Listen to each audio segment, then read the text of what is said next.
മാധ്യമം പോഡ്കാസ്റ്റ്. മാധ്യമം editorial 2026 June 11 വ്യാഴം.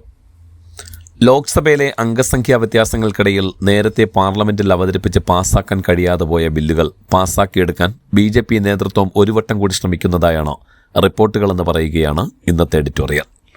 തൃണമൂൽ ഭിന്നിപ്പിന് ശേഷമുള്ള പാർലമെന്ററി നീക്കങ്ങൾ. കേരളം, അസം, പശ്ചിമബംഗാൾ, തമിഴ്നാട്, പുതുച്ചേരി സംസ്ഥാനങ്ങളിലെ തെരഞ്ഞെടുപ്പ് ഫലങ്ങളുടെയും ശേഷം കഴിഞ്ഞ ദിവസങ്ങളായി പാർലമെന്റിൽ തൃണമൂൽ പാർട്ടിയിലുണ്ടായ കൂറുമാറ്റങ്ങളുടെയും പശ്ചാത്തലത്തിൽ വരും നാളുകളിലെ രാഷ്ട്രീയ സംഭവവികാസങ്ങൾ സൂക്ഷ്മ നിരീക്ഷണം ആവശ്യപ്പെടുന്നുണ്ട്. നിയമസഭാ തെരഞ്ഞെടുപ്പ് ഫലങ്ങൾ പാർലമെന്റിൽ പെട്ടെന്ന് പ്രതിഫലിക്കുകയില്ലെങ്കിലും ദേശീയ തലത്തിൽ അവയുണ്ടാക്കിയ അനുരണനങ്ങൾ അടുത്തു വരാനിരിക്കുന്ന സംസ്ഥാന നിയമസഭാ തെരഞ്ഞെടുപ്പുകളെ സ്വാധീനിച്ചേക്കാം. രാജ്യസഭയിലേക്ക് ഒഴിവുകൾ വരുന്ന മുറയ്ക്ക് നടക്കുന്ന തെരഞ്ഞെടുപ്പുകളിൽ MLA-മാരുടെ എണ്ണത്തിൽ വരുന്ന വ്യത്യാസങ്ങൾ ഉപരിസഭയിലെ കക്ഷി നിലയിലും മാറ്റങ്ങൾ വരുത്തും. നിലവിൽ നിയമസഭാംഗങ്ങൾ തിരഞ്ഞെടുക്കുന്ന 232 അംഗങ്ങളും രാഷ്ട്രപതി നാമനിർദ്ദേശം ചെയ്യുന്ന 13 അംഗങ്ങളും ചേർന്ന് 245 അംഗങ്ങളാണ് രാജ്യസഭയിൽ. ഭരണഘടനാ ബില്ലുകൾ പാസ്സാവാൻ സഭയിൽ ഹാജരുള്ള അംഗങ്ങളുടെ 2/3 ഭൂരിപക്ഷം വേണമെന്നിരിക്കെ ഇത്തരം മാറ്റങ്ങൾ പ്രധാനമാണ്. നിലവിൽ രാജ്യസഭയിൽ BJPക്ക് മാത്രം 113 സീറ്റുകളും മറ്റു പാർട്ടികളും പിന്തുണയ്ക്കുന്നവരും ഉൾപ്പെടെ NDA പക്ഷത്തിന് 36 സീറ്റുകളുമായി മൊത്തം 149 അംഗങ്ങളാണുള്ളത്. ഇത് 163-ലെത്തിക്കാൻ ചിലപ്പോൾ അധികമൊന്നും BJPക്ക് അധ്വാനിക്കേണ്ടി വരില്ല. കാരണം സംസ്ഥാനങ്ങളിലെ രാജ്യസഭാ തെരഞ്ഞെടുപ്പുകൾ ഘട്ടം ഘട്ടമായി വരാനിരിക്കുന്നു. പലയിടത്തും ഭരണകക്ഷിക്ക് നേരത്തെയുള്ളതിനേക്കാൾ സീറ്റുകൾ ലഭിച്ചിട്ടുമുണ്ട്. ഇതെല്ലാം ഇപ്പോൾ കൂടുതൽ പ്രസക്തമാവുന്നത് പശ്ചിമബംഗാളിൽ തൃണമൂൽ കോൺഗ്രസ് നേരിട്ട തെരഞ്ഞെടുപ്പ് പരാജയം പാർട്ടിയെ തന്നെ പ്രതിസന്ധിയിലാക്കിയതിനാലാണ്. ജയിച്ച 80 MLA-മാരിൽ 59 പേരും പ്രതിപക്ഷത്ത് പ്രത്യേക ബ്ലോക്കായി ഇരിക്കാൻ തീരുമാനിച്ച സ്ഥിതിക്ക് BJP ഭരണപക്ഷത്തിന് വലിയ വെല്ലുവിളികൾ നേരിടേണ്ടി വരില്ല എന്ന് വ്യക്തം. പാർട്ടിയിൽ നിന്ന് പുറത്താക്കപ്പെട്ട MLA ഋതബ്രത ബാനർജിയെ പ്രതിപക്ഷ നേതാവായി സ്പീക്കർ രതീന്ദ്ര ബോസ് അംഗീകരിച്ചതും എണ്ണം കൊണ്ട് ആ ഗ്രൂപ്പിന് കൂറുമാറ്റ സംരക്ഷണം ലഭിക്കുമെന്ന് പ്രതീക്ഷിക്കുന്നതുകൊണ്ടും വളരെ മെലിഞ്ഞ ഒരു TMC മാത്രമേ ഇനി ബംഗാൾ നിയമസഭയിൽ അവശേഷിക്കൂ.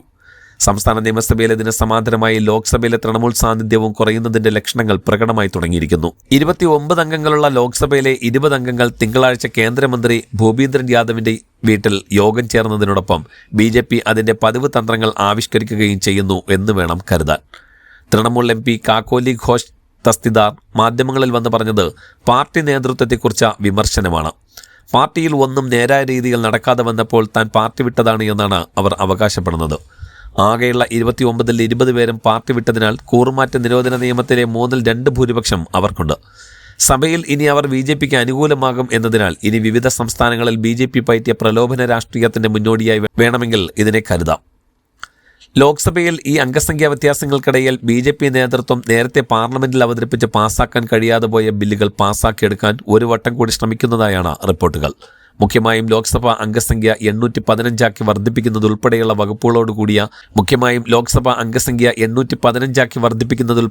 വകുപ്പുകളോടുകൂടിയ മണ്ഡല പുനർനിർണയ ബില്ലും അതോടെ ചേർത്ത് വെച്ച് അവതരിപ്പിച്ച നിയമനിർമ്മാണ സഭകളിലെ വനിതാ സംവരണ ബില്ലും 2/3 ഭൂരിപക്ഷം കിട്ടാതെ പരാജയപ്പെട്ടതാണ്. അവ ഒന്നുകൂടി അവതരിപ്പിക്കാൻ ഭരണപക്ഷം ശ്രമിച്ചേക്കും. എന്നാൽ ഇത്തവണ ഈ 2 ബില്ലുകളും വെവ്വേറെ തന്നെ മുന്നോട്ട് കൊണ്ടുപോകാനാണ് ഭരണകക്ഷി നീക്കമെന്നാണ് റിപ്പോർട്ടുകൾ. BJPക്ക് ഇപ്പോഴും 2/3 ഭൂരിപക്ഷത്തിനുള്ള അക്കം തികഞ്ഞിട്ടില്ല. പക്ഷേ മാറിയ സാഹചര്യത്തിൽ വിമത TMC MPമാരെയും കൂടെ ഇന്ത്യ സഖ്യത്തിൽ നിന്ന് കോൺഗ്രസുമായുള്ള അഭിപ്രായ വ്യത്യാസത്തിന്റെ പേരിൽ വിട്ടുനിൽക്കുന്ന DMKയെ പോലും സമീപിച്ചുകൊണ്ട് ബില്ലുകൾ പാസ്സാക്കാനുള്ള ഭൂരിപക്ഷത്തിനുള്ള ശ്രമത്തിലാണത്രേ BJP തന്ത്രജ്ഞർ. ജന്മസിദ്ധമായി BJP വിരുദ്ധ രക്തം സിരകളിലുള്ളതെന്ന് കരുതുന്ന MK സ്റ്റാലിന്റെ നേതൃത്വത്തിലുള്ള DMK അതിന് എങ്ങനെ തയ്യാറാവും എന്നറിയില്ല. മാത്രമല്ല പാർലമെന്റിന്റെ അംഗസംഖ്യ വർദ്ധിപ്പിക്കുന്ന കാര്യത്തിൽ DMKക്ക് കടുത്ത എതിരഭിപ്രായമാണ് താനും. അതുവഴി ദക്ഷിണേന്ത്യൻ സംസ്ഥാനങ്ങളുടെ പ്രാതിനിധ്യം കുറയുമെന്ന് ഉറച്ചു വിശ്വസിക്കുന്നവരാണ് DMK. പക്ഷേ ചെറുകക്ഷികളെ പാട്ടിലാക്കാൻ ബില്ലുകളിൽ അല്പസ്വല്പം ഭേദഗതികൾ വരുത്തി ജൂലൈ മധ്യത്തിൽ തുടങ്ങുന്ന വർഷകാല സമ്മേളനത്തിൽ തന്നെ അവതരിപ്പിക്കാനാണത്രേ ഭരണകക്ഷി ശ്രമം. നിലവിലെ കക്ഷിനില നോക്കിയാൽ 2/3 ഭൂരിപക്ഷം ഒരു വിദൂര സാധ്യത മാത്രമാണ്. പക്ഷേ BJPയുടെ ചരിത്രം അറിയാവുന്നവർക്ക് അതിനുള്ള ഏത് കുതന്ത്രങ്ങളും അവർ പ്രയോഗിക്കും എന്നറിയാം.